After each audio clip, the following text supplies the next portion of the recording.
बिना किसी देरी के फटाफट से पहले तो अपने कैमरा ऑन कर लीजिए और एक बारी हैंड टेस्ट कर दीजिए कितने लोगों तक मेरी आवाज पहुंच रही है, ताकि जो आज हम एक जो न्यू बुक है और उसको हम शुरू कर सके। फटाफट से अपने कैमरा ऑन कर लो आप और हैंड रेस कर दो। अगर तो आपके पास मेरी आवाज पहुंच रही है फिर तो बहुत बढ़िया बात है, नहीं पहुंच रही है तो भी बता दो चैट बॉक्स में। ग्रेट, बहुत बढ़िया बात है। Okay done. बाकी दोस्तों पहले तो अपने कैमरा ऑन कर लो। मैं नहीं चाहता कि इस मीटिंग को आप ऐसे ही अटेंड कर रहे हो। कैमरा ऑन करके अटेंड करोगे ज्यादा अच्छे से समझ में आएगा आपको। नहीं तो ऐसा कर सकते हो आप, मीटिंग को ना यहाँ पे लीव वाला ऑप्शन आ रहा है उसमें मीटिंग छोड़ करके कुछ और काम कर रहे हो कर लो आप। मुझे सिर्फ एक्टिव पर्सन्स की नीड है जो लोग प्रॉपर वे में बैठे हुए हैं एक्टिवली मीटिंग के अंदर। चलो ग्रेट, मेरी उम्मीद है आप सभी के सभी आ चुके होंगे। आज हमारा एक न्यू बुक है जो हम स्टार्ट कर रहे हैं जो कि भागवत गीता है। और इसको जो है ऑलरेडी काफी सारे लोग हैं जो कि हमेशा इसकी हम बात करते आए हैं। एक तरह से ये ना एक संपूर्ण ज्ञान कहा जाता है इसको, राइट। अगर आपको कोई भी चीज है, कहीं प्रॉब्लम में आप अटके हुए हो, कहीं पे आपको दिक्कत आ रही है, कुछ आपको नहीं समझ में आ रहा है, तो आप इस बुक को रिकमेंड कर सकते हो। यहाँ तक कि बाहर कंट्रीज के अंदर जैसे आप बिल गेट्स को जानते हैं, है ना, तो वो भी हमेशा इस किताब के बारे में बात करते हैं। और हम सभी जो कि हमारे राष्ट्रपिता हैं जो कि अ, महात्मा गांधी जी हैं, उनसे एक बार पूछा गया कि आपके लिए कौन सी किताब सबसे बेहतर है। तो उन्होंने बताया कि मैं श्रीमद् भगवत गीता जो है वो पढ़ता हूँ। और अगर मुझे कोई भी प्रॉब्लम होती है तो मैं कोई भी पेज ओपन कर लेता हूँ, मुझे उस प्रॉब्लम का या कोई ना कोई चीज का समाधान बड़ी जल्दी मिल जाता है, राइट। यहाँ तक कि मैं आपको बताना चाहता हूँ, एक बार की बात है, एक स्टोरी है कि विक्रम साराभाई एक साइंटिस्ट है जिन्होंने हिंदुस्तान के अंदर, ओके, स्पेस का जो है वो किया था, उन्होंने पूरा स्टार्टअप किया था। तो उनके ऊपर ये स्टोरी है। तो होता क्या है कि एक बारी वो जो है एक रिसर्च ऑफिस के अंदर बैठे होते हैं और वो किताब खोल करके पढ़ रहे होते हैं, ठीक है। तो कुछ न्यू लोग होते हैं जो कि उस वाले ऑफिस में आए होते हैं। तो वो आते ही देखते हैं कि ये तो किताब पढ़ रहे हैं। तो उनसे बोलते हैं कि आप ऐसे बोलते हैं कि आपको पता नहीं आप कहाँ पे बैठे हुए हो, आप कौन सी किताब पढ़ रहे हो और ये किताब क्यों पढ़ रहे हो, ऐसे करके उनको कुछ बोल देते हैं कि आप ये मत पढ़ो ऐसे करके, ठीक है। तो वो कुछ बोलते नहीं है, वहां से एक आदमी आता है और वो आते ही उसको सैल्यूट करता है। जो एक पर्सन बैठे होते हैं उनको सैल्यूट करते हैं ऐसे करके। तो वो जो दूसरा बंदा होता है वो बोलता है देख करके कि तुम इसे सैल्यूट क्यों कर रहे हो। कह रहे तुम इन्हें नहीं जानते। कह नहीं, ये कौन है। तो वो बताते हैं कि इनका नाम विक्रम साराभाई है। इन्होंने जो है फादर ऑफ स्काई, उसकी जो है इन्होंने इनोवेट किया है, इन्होंने वो शुरू किया है। तो वो उनको समझ में आता है, कहते हैं कि सर आप ये किताब क्यों पढ़ रहे हो। तो बताते हैं कि मैं हमेशा यही किताब को अपना वो मानता हूँ, इससे मैं बहुत कुछ सीखता हूँ, जिस कारण मैं आज जो भी कुछ हूँ इस किताब के कारण। ऐसे बहुत सारे एग्जाम्पल्स हैं, ऐसे बहुत सारे लोग हैं जो कि हमेशा इस किताब को पढ़ते हैं। यहाँ तक कि आप सभी के सभी जो हैं अ, उन्हें जानते होंगे, प्रभुपाद जी को, जो कि बाहर कंट्री के अंदर जाकर के किसी और भाषा के लोगों के सामने जाकर के भगवत गीता के बारे में प्रचार करते हैं। वह यहाँ तक कि उसके ऊपर भी एक स्टोरी भी है कि वहां पे कुछ लोग जो बहुत ज्यादा स्मोकिंग करते हैं, बहुत ज्यादा जो है ड्रग्स लेते थे वहां पे, जब उनके पास वो जाते हैं तो वो प्रभुपाद जी से सही से बात नहीं करते। मतलब कि ढंग से उनकी जो लैंग्वेज होती है उनको गाली देते हैं, उल्टा सीधा बोलते हैं। और होता क्या है कि कुछ समय बाद वो वहां पे गीता का ज्ञान देना स्टार्ट करते हैं। इंग्लिश लोग होते हैं वो लोग, तो उनको बताना स्टार्ट करते हैं। तो धीरे धीरे करके वहां के लोगों को उस किताब की, उस नॉलेज की, उस ज्ञान की अहमियत के बारे में जानकारी होती है। और आपको जान के बड़ी खुशी होगी कि आज की डेट में आज बहुत सारे लोग कहीं ना कहीं वर्ल्ड वाइड के अंदर, दुनिया भर के अंदर लोग आज की डेट में गीता पढ़ते हैं। और गीता के बहुत सारी जगहें हैं जहाँ पे लोग रीड करते हैं। यहाँ तक कि आप सभी अल्बर्ट आइंस्टाइन को जानते हैं। तो उनसे पूछा गया कि अल्बर्ट आइंस्टाइन से पूछा गया आपके लिए क्या बेहतर है सबसे ज्यादा। तो वो बताते हैं कि मुझे तो कभी कभी ये लगता है कि जब मैं भगवत गीता पढ़ता हूँ तो मैं, मेरा काम तो यार मेरा कुछ करता ही नहीं। मैं जो थ्योरी हम ढूंढते रहते हैं, थ्योरी हो गया है, कोई भी चीज की रिसर्च करते हैं, वो सब करते हैं, मुझे तो लगता है ये दुनिया तो कुछ और ही है। जो दुनिया है वो तो भगवत गीता के अंदर बताई गई है। तो मैं ये सब एग्जांपल्स क्यों बता रहा हूँ, क्योंकि जो लोग अभी कैमरा ऑफ करके बैठे हुए हैं ना, वो अभी कदर नहीं कर रहे इन चीजों की, हो सकता है। तो उसके लिए मैं ये कर रहा हूँ। ठीक है, थोड़ा आपको भी थोड़ा बहुत अहमियत के बारे में समझ में आए कि भाई अगर हम कोई चीज का शुरुआत कर रहे हैं तो थोड़ी बहुत हमने कैमरा ऑन करके इज्जत से चीजों को समझना बहुत इंपॉर्टेंट, ठीक है। ताकि जब मैं आपको आगे जो करेक्टर्स के बारे में जानकारी देने वाला हूँ, मैंने कल आपको पेजेस एंड स्क्रीनशॉट तो शेयर कर दिए थे, लेकिन मैं आज वो नहीं शुरू करूंगा, क्योंकि अगर आपको करेक्टर्स के बारे में जानकारी नहीं है तो आप कैसे कहीं ना कहीं वो पूरी आगे चैप्टर्स को रीड कर पाओगे। जब मैं आपको आगे उस चैप्टर को स्टार्ट करूंगा तो आप सोचोगे ये करेक्टर कौन है, इन्हें तो हम जानते ही नहीं है। तो इसके लिए आज के दिन मैं सिर्फ करेक्टर की बात करूंगा, जितने भी करेक्टर्स हैं मैं स्टार्टिंग से लेकर के जितने भी करेक्टर्स सबकी बात करने वाला हूँ। सो प्लीज अपने डायरी पेन अपने पास में रखना, और कल जब मीटिंग की शुरुआत करूंगा मैं पूछूंगा इनमें से कुछ सवाल ताकि आपको याद रहे। ओके। सो दोस्तों, भगवत गीता एक ऐसी किताब है जिसके अंदर 708 श्लोक हैं, और जिसमें 500 574 श्लोक जो हैं वो कि श्री कृष्ण जी ने बोला है, और लगभग मैं बताऊं 41 श्लोक जो है संजय ने कहा है। संजय करेक्टर है जिसके बारे में मैं आगे बात करूंगा। और सिर्फ एक श्लोक जिन्होंने बोला है वो कौन है? वो धृतराष्ट्र हैं। उनके बारे में भी मैं आगे आपको बताऊंगा वो कौन है क्या है, आपको उनकी भी जानकारी दूंगा। ठीक है, तो अच्छे से पेन डाउन करना, अच्छे से समझना, ताकि जो बातें हैं आपके माइंड में आपके जहन में बस जाए कि हाँ भाई ये सब चीजें हुई थी। ओके, तो शुरू करें एक बारी फटाफट से। चैट बॉक्स में बता दो अगर तो आप लोग रेडी हो इस किताब के लिए, तो बता दीजिए। और अगर नहीं सुनने वाले हो, कुछ और काम करना है तो वो भी कर सकते हो, मैं कुछ नहीं बोलूंगा। आप लोग मीटिंग भी छोड़ के जा सकते हो, कोई दिक्कत नहीं। एक बार चैट बॉक्स में बता दो अगर तो आप रेडी हो, तो हम शुरू करते हैं। नहीं तो कोई दिक्कत नहीं, आप कोई दूसरा काम कर लो, मैं किसी को जबरदस्ती बिठाया नहीं हूँ इस मीटिंग में।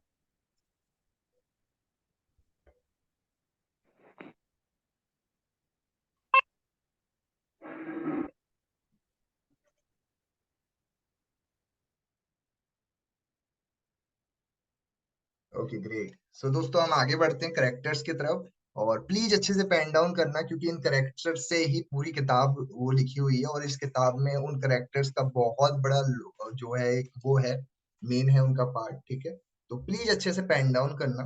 ओके, ताकि आपको जो बातें हैं वो समझ में आ सके। ठीक है, ओके। सो कुछ करेक्टर्स की जो कि कहीं ना कहीं बहुत इंपॉर्टेंट है इस किताब को पढ़ने से पहले। अगर आपको करेक्टर्स के बारे में जानकारी हो जाती है तो बुक रीड करने में कोई भी दिक्कत नहीं आती है, राइट। जैसे आप रामायण के बारे में अच्छी सी नॉलेज रखते हैं, अभी आपको पता है सीता जी कौन है, जो है दशरथ जी कौन है, उन सब के बारे में जानकारी है। लेकिन महाभारत एक ऐसी किताब है जिसमें ना कुछ ही लोगों को पता होता है, मतलब मैक्सिमम लोगों को नहीं पता है। रामायण के बारे में तो जानकारी होती है, लेकिन क्या होता है महाभारत के बहुत सारे करेक्टर्स के बारे में लोगों को जानकारी ही नहीं है कि ये कौन है वो कौन है। इसके बारे में अगर मैं अभी पूछूं आपसे तो आप भी बहुत बड़ा डाउट में आ जाओगे कि बताना क्या है मेरे को। लेकिन शायद अगर मैं आपसे रामायण से रिलेटेड कोई चीज पूछूं तो मैक्सिमम लोगों को पता है, क्योंकि हम बचपन से देखते आ रहे हैं रामायण के बारे में। मैं आपसे बोलूंगा कि कई कौन थी, लक्ष्मण कौन थे, आप झट से बता दोगे। क्यों बता पाओगे आप? क्योंकि आप शुरू से सुनते आए हो, उसको फॉलो करते आए हो। लेकिन महाभारत के बारे में हम खाली लोगों के मन से सुना है, वो इतना ज्यादा फोकस इन चीजों पे नहीं करते हैं। ओके, तो शुरुआत करते हैं कुछ बेसिक चीजों से। ओके, ओके, तो शुरुआत होती है दुष्यंत से। दुष्यंत एक राजा हैं, ओके, जिनकी कहानी से मैं शुरुआत करूंगा, और ये सारे करेक्टर इसी करेक्टर से स्टार्ट होता है। मैं दुष्यंत से शुरू करूंगा, ठीक है। दुष्यंत एक राजा हैं, ओके। और इनके आगे बता देता हूँ मैं, इनके एक बेटे होते हैं, उनका नाम होता है भरत, जो कि आज हम जिस कंट्री में रहते हैं, जिस देश में रहते हैं, उसका नाम भारत है, राइट।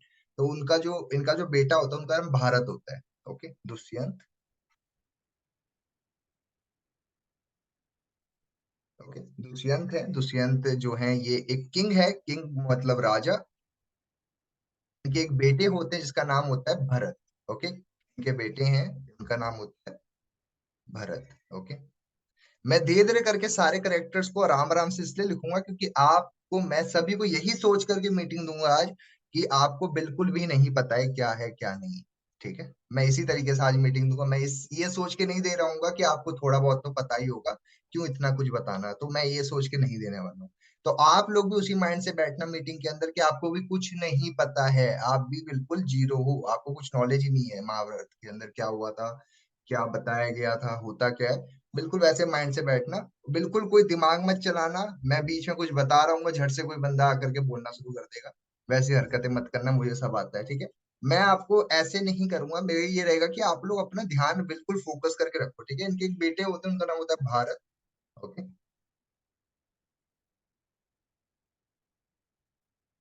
ये दुष्यंत के बेटे हैं, ओके। उसके बाद में भारत की जो है शादी होती है, ओके।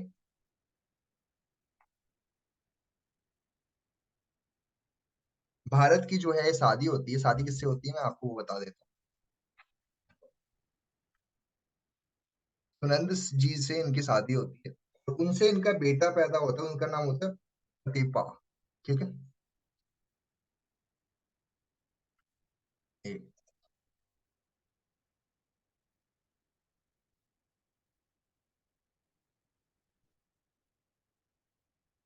इनकी इनसे जो है मैरिज होती है, और इनसे इनको एक बेटा पैदा होता है,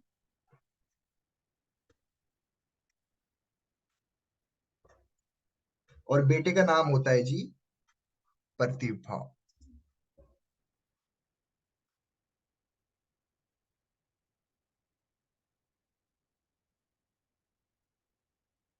ओके,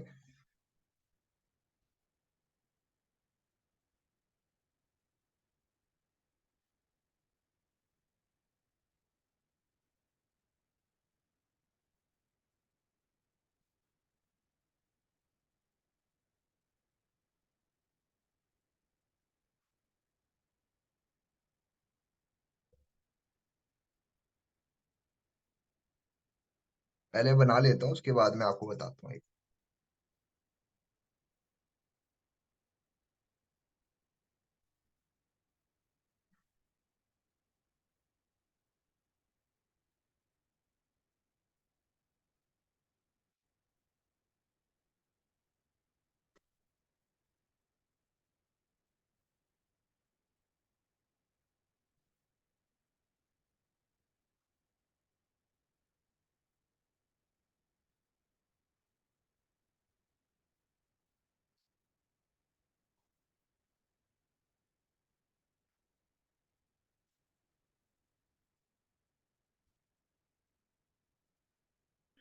ओके, यहाँ से शुरू करते हैं।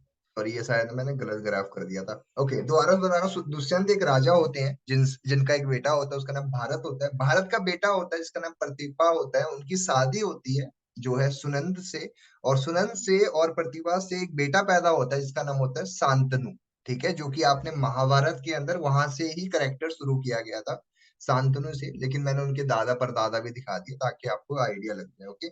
अब मैं बात करता हूँ शांतनु की। शांतनु की जो है, होता क्या है, शांतनु एक बारी ऐसे ही बाहर निकलते हैं और घुड़सवारी करने के लिए, शिकार करने के लिए निकलते हैं बाहर।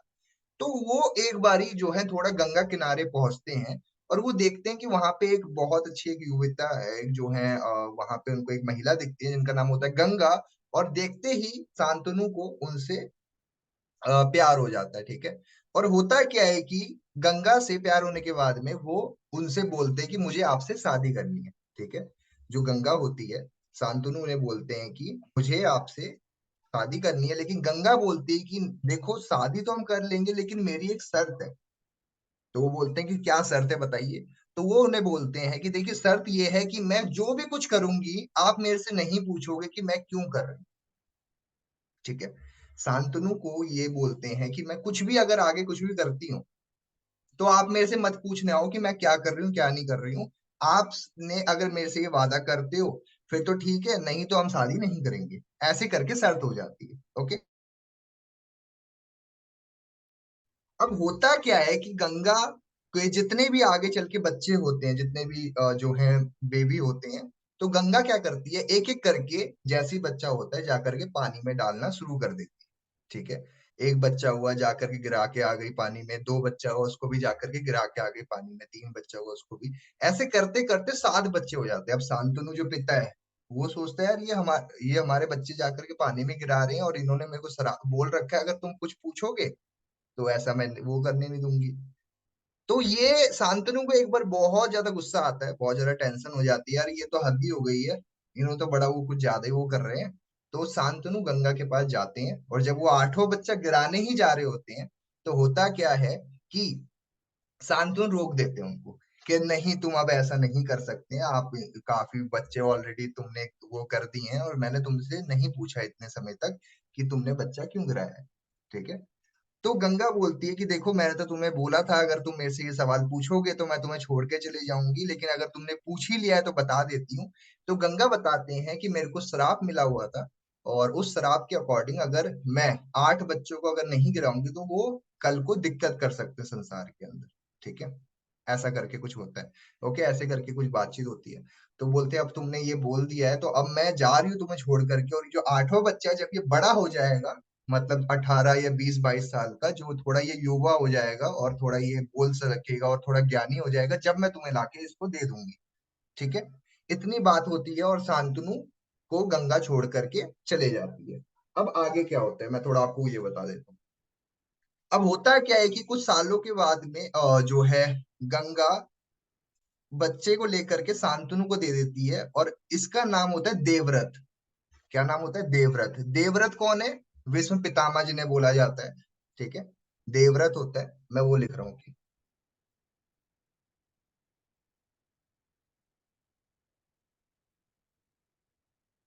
स्पेलिंग थोड़ा देख लेना। ठीक है। देवव्रत होता है, इसको विष्णु पितामह जी भी कहा जाता है,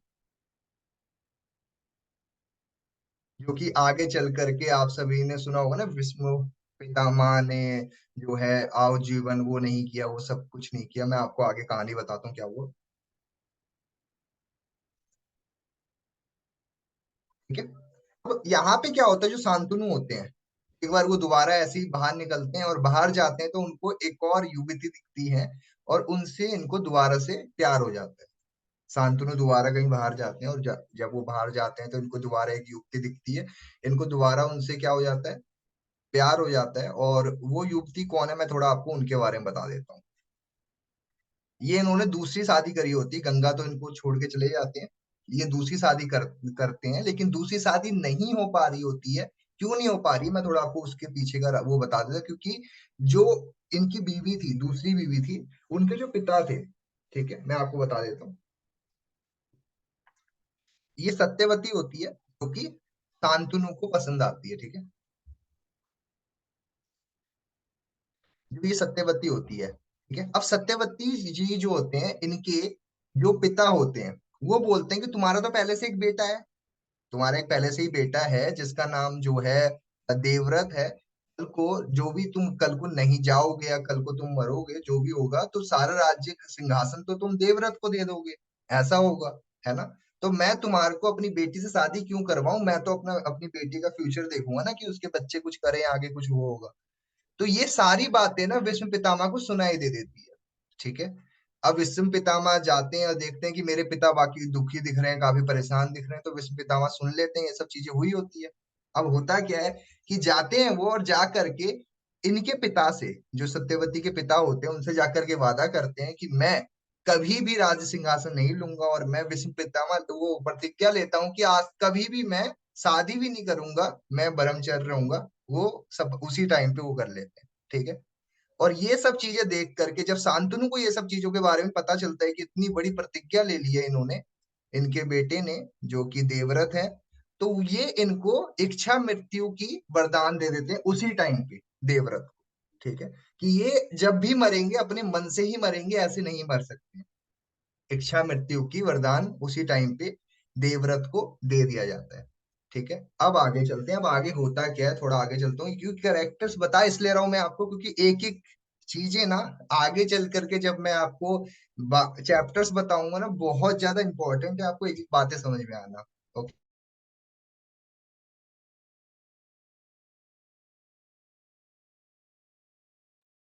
आगे चलते हैं। अब होता क्या है कि सत्यवती और शांतनु से और भी बच्चे होते हैं, मैं आपको उनके बारे में बता देता हूँ।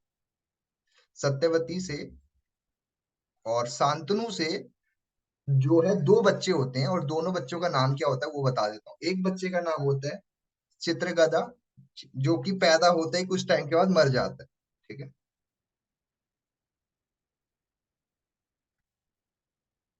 चित्रगदा। ठीक है, ये पैदा होते ही कुछ टाइम के बाद में इनकी मृत्यु हो जाती है। और दूसरा बेटा जो होता है, दूसरा बच्चा जो होता है, जो दूसरा बेटा होता है, इनका नाम होता है बिचतर वीरे।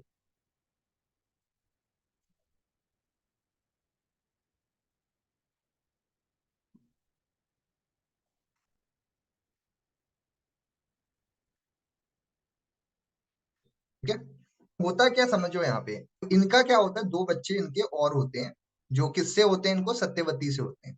ठीक है, और इनकी तो मृत्यु हो जाती है पैदा होते के कुछ ही वक्त के बाद में इनकी मृत्यु हो जाती है। ओके, तो इस करेक्टर को थोड़ा हम ऐसे रख लेते हैं इसको। ठीक है, और जो विच वीर्य है, अब होता क्या है कि जो देवव्रत होता है, अब देवव्रत को, अब इनकी जो माँ होती है, जो इनकी माँ होती है सत्यवती, वो बोलती है कि हमें तो आगे के लिए क्या कहते हैं, हमें तो और भी वो चाहिए, राजा चाहिए, वो चाहिए होता है, क्योंकि देवव्रत तो जो है वो तो कह रहा था कि मैं तो नहीं करूंगा सारी जिंदगी कुछ भी, ना ही राजा बनूंगा, कुछ नहीं कर सकता हूँ, अब करूं क्या। तो होता क्या है कि जो ये होते हैं देवव्रत होते हैं, देवव्रत क्या करते हैं, ये जाकर के तीन जो है महिलाओं को पकड़ करके लेके आ जाते हैं। ठीक है, ये तीन महिलाओं को लेकर के आ जाते हैं, और उनका तीनों का नाम क्या होता है मैं आपको वो बता देता हूँ। अम्बा, अंबिका और बालिका। ठीक है, अब जब ये देवव्रत इन तीनों को लेकर के जा रहे होते हैं, इनको जाना कहाँ होता है, ठीक है, ये जा रहे होते हैं अपने राज्य उसमें। ठीक है, अब इस केस में क्या होता है कि अब ये दोनों तो ठीक है, लेकिन जो ये अम्बा होती है, ये ऑलरेडी किसी और से प्यार कर रही होती है।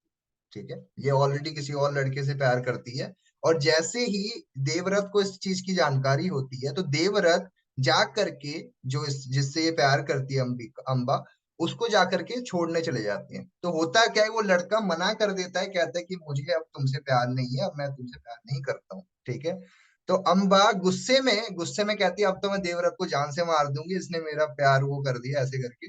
तो ये जाती है देवव्रत के पास, और देवव्रत को बोलती है कि मैं तुम्हें जान से मार दूंगी, नहीं तो तुम मेरे से शादी कर लो। ठीक है, अब शादी तो वो कर नहीं सकते हैं, क्योंकि उन्होंने तो वो कर रखा है ना, उनके दिमाग पहले से ही वो है, उनको कहते हैं मैं तुमसे शादी नहीं कर सकता, क्योंकि मैं ब्रह्मचर्य का पूरे जिंदगी रहने का मैंने पहले से ही बोल रखा है। ठीक है, अब इसके चलते गुस्सा आ जाता है, और अम्बा उनको श्राप दे देती है, बोलती है कि तुम जो है, तुम्हारे मृत्यु का कारण मैं ही बनूंगी। जब आपको वो आगे से कंडी वाला कहानी याद आ गया होगा, जो कि ना ही नर होता है ना ही मादा होता है, वो दूसरा जन्म लेता है वो अम्बा, वो मैं आपको आगे कहानी बताऊंगा क्या होता है। ठीक है, तो क्या होता है, जो अम्बा होती है वो श्राप दे देती है देवव्रत को। ठीक है, कहती है कि तुम्हें मैं श्राप देती हूँ कि तुम्हारी मृत्यु मेरे ही कारण होगी। ठीक है, ये होता है जी। और क्या होता है, जो विचित्र वीर्य होता है, वो अंबिका और अंबाला से शादी कर लेता है, ये अंबिका और अंबालिका से शादी कर लेता है, लेकिन बच्चा होने से पहले ही विचित्र वीर्य की मृत्यु हो जाती है, बच्चा भी नहीं हो पाता और मृत्यु हो जाती है। ओके, उसके बाद में जो सत्यवती होती है, अब सत्यवती के ऊपर प्रेशर आ चुका होता है कि यार अगर बच्चा नहीं होगा तो आगे हमारा उत्तराधिकारी वो कौन होगा, राजा कौन बनेगा, क्या होगा, उस पर टेंशन आ जाती है। ठीक है, अब होता क्या है कि इस पे जो प्रेशर आ जाता है, इनका एक और बेटा होता है। ठीक है, सत्यवती का एक बेटा और होता है, जो कि व्यास जी होते हैं, जिन्होंने भगवत गीता लिखी है, व्यास जी होते हैं। तो उनको बताया जाता है, और अंबिका से और अंबालिका जी को बोला जाता है कि आप उनके साथ में जो है, जिसको अभी इंग्लिश में बोला जाता है सरोगेसी बोलते हैं अभी इंग्लिश में, पहले उसको जो है नियोग बोला जाता था। ठीक है, मतलब कि आप बच्चा किसी और के थ्रू वो कर सकते हो, ऐसा करके होता था। ठीक है, तो हुआ क्या, जो अंबिका है पहले जब वो जाती है, ठीक है, अंबिका जाती है, वो जो व्यास जी होते हैं उनके पास जाती है, तो उस टाइम पे वो डर जाती है देख करके, और आंखें बंद कर लेती है। और आंखें बंद करने के कारण बच्चा जो पैदा होता है वो अंधा पैदा होता है। ठीक है, जो कि धृतराष्ट्र बनता है, और बाद में जो दूसरा वाला बेट वो होता है वो अंबालिका होता है, अंबिका ने पहले ही बता दिया होता है कि आंखें बंद मत करना। ठीक है, तो वो डर जाती है, और अंबालिका का जो बच्चा पैदा होता है वो पांडु होता है, और पांडु पीला पैदा होता है। पीला मतलब कि वो ज्यादा इतना भी अच्छा वो नहीं होता, मतलब उसकी सेहत अच्छी नहीं होती है। और ये सब देखने के लिए सत्यवती एक नौकरानी को भेजती है कि देखो वहां पे क्या चल रहा है। तो वो नौकरानी वहां पे जाती है और वो सब देखती है। तो वहां से एक और बेटा पैदा हो जाता है जिसका नाम विदुर होता है, ठीक है, जो आगे चल करके मंत्री बनता है। तो अब क्या होता है कि तीन तीन राज्य के अधिकारी बन चुके होते हैं। अब होता क्या है कि आगे चल करके जो पांडु होता है उसको जो है, पहले तो जो बड़ा बेटा होता है धृतराष्ट्र, उसको देना चाहिए था राज्य गद्दी, लेकिन नहीं दिया जाता क्योंकि जो विदुर होता है वो मना कर देता है। बोलता है नहीं नहीं नहीं, इनको मत दो, इनको मत दो राज्य सिंहासन, ये तो अंधे हैं, ये क्या राज्य संभालेंगे, इनके तो आंख ही नहीं है। ठीक है, तो पांडु को मिल जाती है वो राज्य गद्दी। ओके, बाकी मैं आपको आगे कहानी बताऊंगा क्या होता है क्या नहीं। अच्छा, यहाँ तक समझ में आ गया आपको? मैं शॉर्ट में इसलिए बता रहा हूँ क्योंकि आपको जल्दी चीजें जल्द समझ में आ जाए, ज्यादा मैं डीप में जाऊंगा आप कंफ्यूज हो जाओगे। यहाँ तक क्लियर है? ठीक है, अब मैं आगे चलता हूँ। अब आगे चलते हैं। अब क्या होता है धृतराष्ट्र के साथ में। ओके, चिंता मत करो, मैं इसको रिकैप भी करूंगा लास्ट में, चिंता उसकी चिंता मत करो, मैं दोबारा से रिपीट भी करूंगा, लेकिन इसको पहले समझ लो आप, इसलिए मैं थोड़ा शॉर्ट में बता।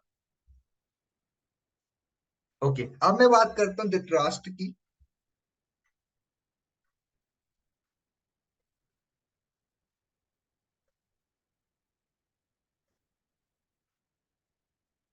देखो, धृतराष्ट्र जो होता है ये बड़ा बेटा होता है, इसकी 10 शादियां हुई होती है, ठीक है, जिसमें से एक की इसकी शादी हुई होती है जिसका नाम क्या होता है, उसका मैं बता, इसका नाम होता है गांधारी। गांधारी क्यों होता है? गांधारी गंधार देश की जो राजकुमारी होती है, इसलिए उसका नाम गांधारी होता है।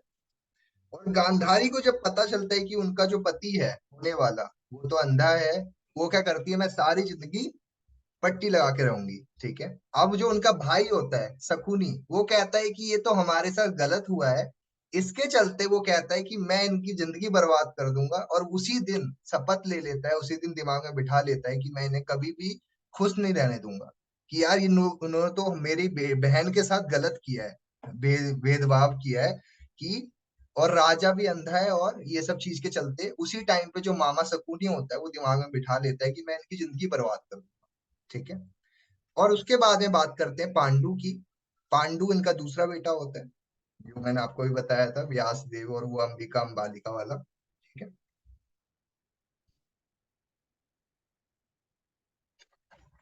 ओके, अब मैं आपको बताता हूँ जो गांधारी और धृतराष्ट्र होते हैं, उनके 101 पुत्र मतलब 101 बच्चे होते हैं, जिसमें 100 लड़के होते हैं और एक लड़की पैदा होती है। ओके, और उसके अंदर मैं आपको बता देता हूँ जो 100 बेटे होते हैं वो तो मैं आपको आगे बताऊंगा। एक बेटी होती है, इसका नाम होता है हाँ दुश्चा, दुसला, हाँ दुसला होता है उनका नाम, ठीक है, जो कि उनकी एक बेटी पैदा होती है। डन। अब मैं आगे बात कर लेता हूँ पांडु की। पांडु की दो शादियां होती है। पांडु की दो शादी होती है, किस किस से होती है? मधु से हाँ, माधुरी से होती है। और पांडु की शादी होती है कुंती से। कुंती कौन है? कुंती जो है श्री कृष्ण जी की बुआ है। मैं आपके आगे मैं उनकी कहानी बताऊंगा जी, आरती। सर 101 बच्चे किसके होते हैं? दुष्यंत एंड गांधारी के होते हैं 101 बच्चे। हाँ, ये धृतराष्ट्र और गांधारी के 101 बच्चे होते हैं, ठीक है। इनको क्योंकि गांधारी के 101 बच्चे क्यों होते हैं? क्योंकि इनको शिव जी ने वरदान दिया होता है कि तुम्हारे 100 बच्चे होंगे, ठीक है, क्योंकि ये पूजा करती है बहुत समय तक, और एक बेटी होती है उनकी। ओके, अब मैं बात करता हूँ पांडु की। पांडु की दो बीवियां होती है, माधुरी और कुंती। पांडु के साथ में क्या होता है कि पांडु की जो बीवी होती है कुंती, वो शादी से पहले ही उसको एक वरदान मिला होता है कि तुम जब भी कोई भी मंत्र बोलोगे, कोई भी भगवान का मंत्र बोलोगे, तो तुम्हारे बच्चे जो भी होंगे उसी का गुण उसमें आ जाएगा, ठीक है। तो होता क्या है कि शादी से पहले कुंती का एक बेटा होता है जिसका नाम होता है कर्ण। ओके, और वो सूर्य पुत्र होता है, क्योंकि शादी से पहले कुंती ने सूर्य का मंत्र बोला था, तो उनका बेटा जो होता है वो सूर्य पुत्र होता है। अब शादी से पहले ये सब चीजें होती है, तो कुंती डर के कारण उस बच्चे को बहा देती है पानी में। पानी में बहा देती है कि मेरे को कल को कुछ उल्टा सीधा सुनने का ना मिले। ओके, अब होता क्या है कि रथ चला रहे होते हैं, जो रथ चलाने वाले जो धृतराष्ट्र उनके वो होते हैं ना, जो सेवक होते हैं, ठीक है। सेवक कौन कौन होते हैं मैं आपको बताऊं, जो है राधा होते हैं, ठीक है, वो सेवक देख लेते हैं बच्चा डूबता हुआ जा रहा है तो वो उसको गोद ले लेते हैं। ठीक है, तो उसको गोद ले लेते हैं। इसके लिए जो करण होता है उनको जो है आप राधा ही भी बोला जाता है। ठीक है, वो जो मैं आपको आगे बताता हूँ, वो विष्णु पितामह के जो है सारथी होते हैं। वो दोनों का नाम क्या होता है, अधिरथ होता है और राधा होते हैं, वो दोनों उनको गोद ले लेते हैं। ठीक है, करण को। और उसके बाद में जो कुंती होती है, वो आगे बच्चे देने से पहले पांडु के साथ कुछ गलत हो जाता है। पांडु के साथ क्या गलत होता है मैं आपको वो बता देता हूँ। पांडु ऐसे ही शिकार करने के लिए बाहर जाता है, तो वहां पे कुछ जो साधु होते हैं, साधु और पंडित और पंडिताइन होते हैं, तो वो लोग हिरण का रूप ले लेते हैं और वो अपना थोड़ा कर रहे होते हैं, लव का थोड़ा वहां पे होता है। तो उस टाइम पे अर्जुन ना चाहते हुए धनुष मार देता है, और वो मरते मरते वो श्राप दे देते हैं कि तुम कल को अगर कोई बच्चा वगैरह कर रहे होगे तो तुम्हें उसी टाइम पे तुम मर जाओगे। ठीक है, अब इस डर के कारण माधुरी और कुंती को बहुत डर लग जाता है उस टाइम का, मैं बता रहा हूँ आपको। ठीक है, तो होता क्या है कि कुंती को तो मंत्र मिला होता है कि तुम ऐसे ऐसे करके तुम्हारे बच्चे हो सकते हैं, तुम मंत्र वगैरह करोगे तुम्हारे बच्चे वगैरह हो जाएंगे। तो होता क्या है कि कुंती के 3 बेटे होते हैं। तीनों बेटे के नाम बता देता हूँ मैं आपको। शॉर्ट में इसलिए बता रहा हूँ ताकि आपको जल्दी इतना ज्यादा कंफ्यूजन ना हो। ठीक है, बाकी आप बीच में पूछ लोगे तो मैं आपको ऐसे बता दूंगा। ठीक है, अब कुंती के 3 बेटे होते हैं जिसका नाम होता है भीम, जो उसके बाद में अर्जुन और युधिष्ठिर।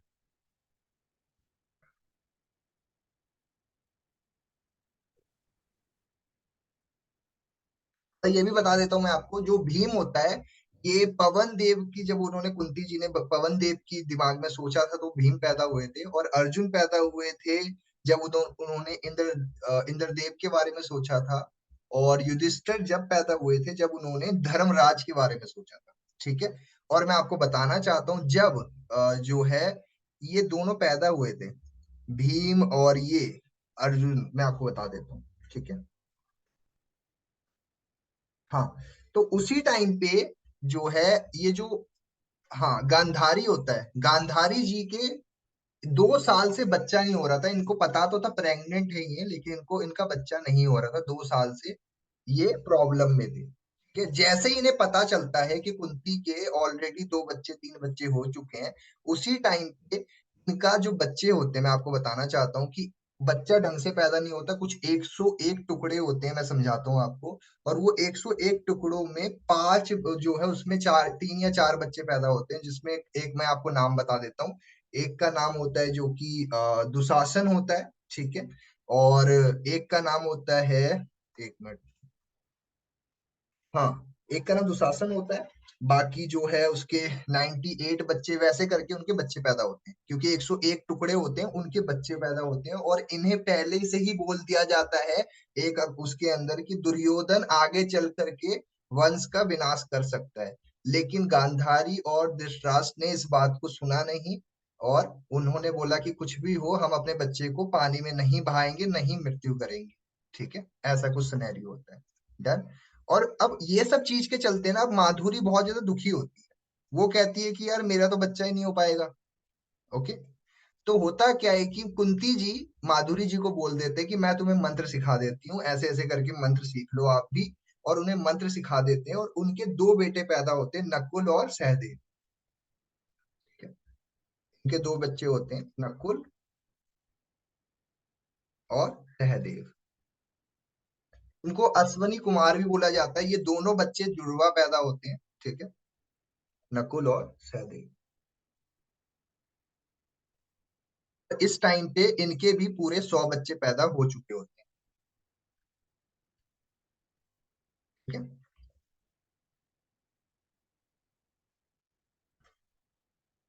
उसके बाद थोड़ा बता देता हूँ मैं आपको। अर्जुन की 3 शादियां होती है। अर्जुन की 3 शादी होती है, 3 वाइफ होती हैं। और अर्जुन के बच्चों के बारे में थोड़ा बताऊं तो अर्जुन का एक बच्चा होता है, इसका नाम होता है अभिमन्यु।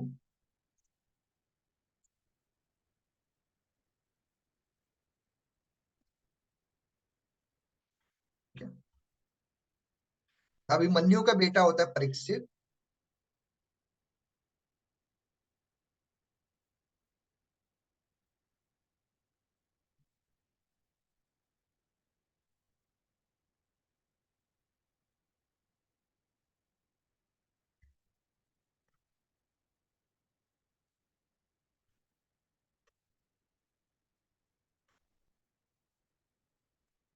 और इसका बेटा होता है जमज्जिया। ठीक है, जम में जया। ठीक है, इनके ऐसे करके बच्चे होते हैं। भीम के बारे में बताऊं, भीम ने जंगल में एक हिरंबा नाम की एक औरत होती है, उससे शादी कर लेते हैं, जिसके बाद में एक घटोत्कच नाम का एक बेटा पैदा होता है, जो कि युद्ध में ही मर जाता है। ठीक है,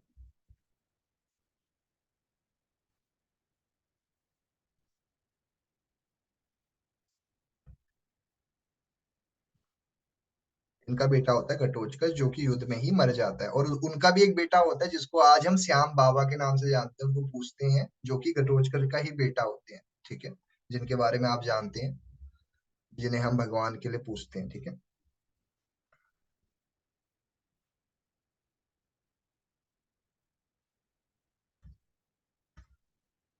ठीक है, घटोत्कच के भी एक बेटे होते हैं, उनको आप भी जानते हो। ठीक है, डन। तो ये करके इनके पूरा इनका एम्पायर होता है। ओके, आपने क्या करना है, इसी मीटिंग को 12 बजे दोबारा ज्वाइन करना है। मैं आपको